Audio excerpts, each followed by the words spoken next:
It's your liberty. It's your freedom that's at stake here. We have got to get better trained, better educated.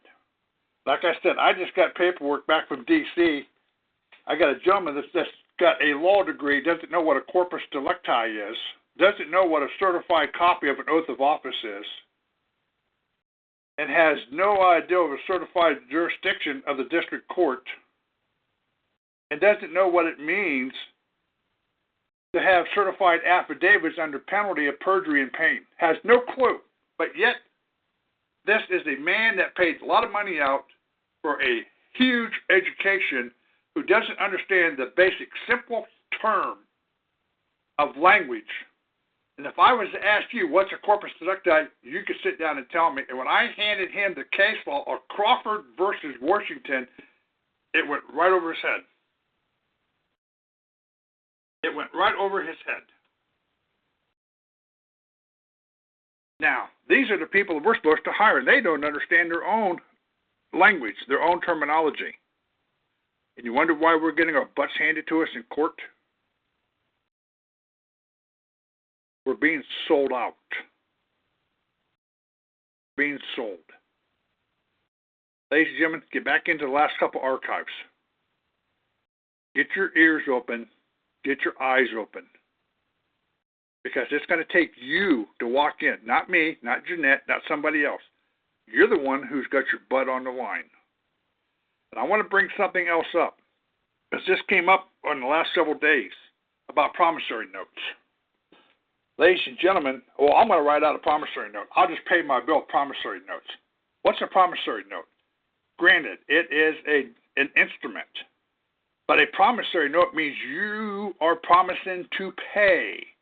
What are you going to pay with, ladies and gentlemen? Stop and think here. You hand me a promissory note that says, Rod, in 90 days, here's a promissory note. I'll have this taken care of. What are you going to pay me with? Federal Reserve notes is not money. It's a mere promise to pay.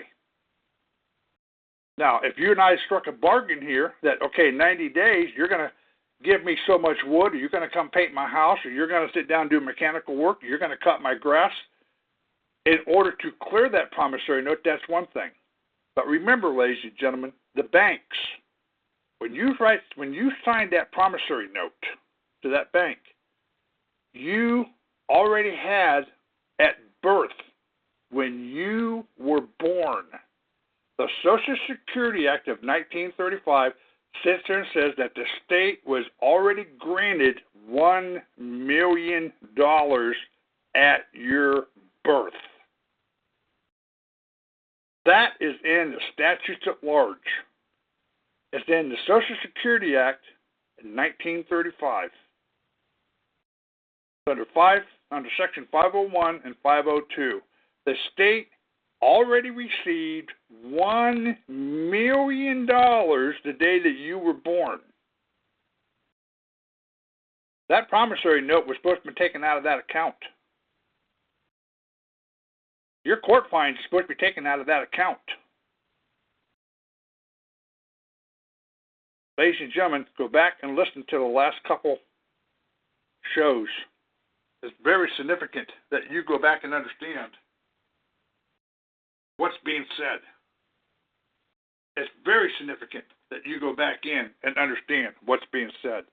The fraud that's been perpetrated. We gave you the historical side here today. We went back and showed you how it all come about. We're not done yet. We're not done.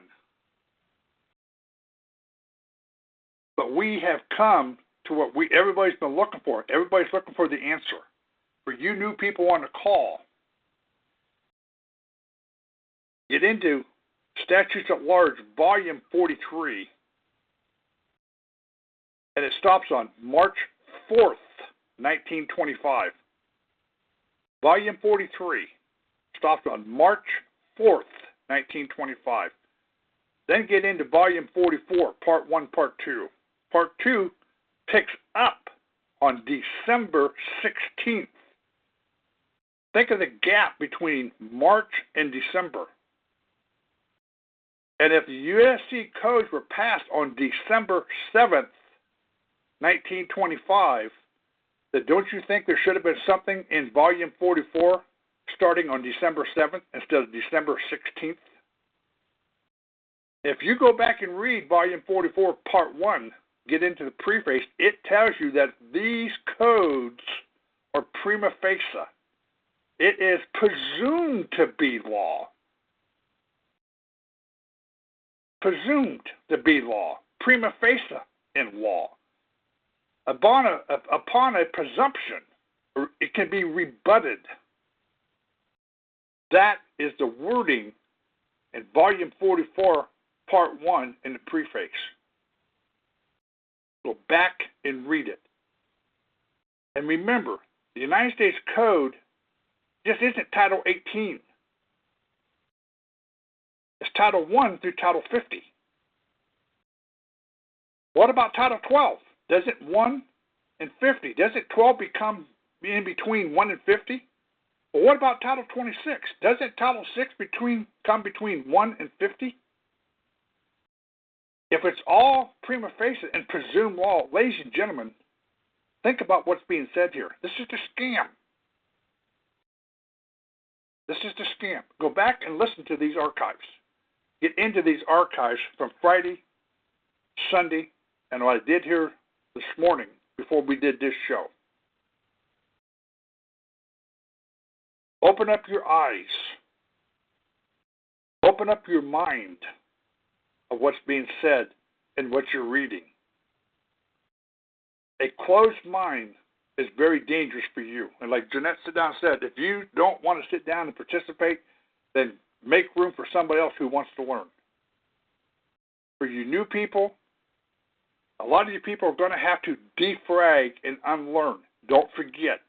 Just defrag and unlearn and learn what's being said. Read it for yourself. Think about it in your mind, what's being said. Get into the archives. We've got a lot of archives here. We've got a lot of history. I want to thank you for being in here. You all have a good day, and we'll let you know when there's going to be another show. Thank you.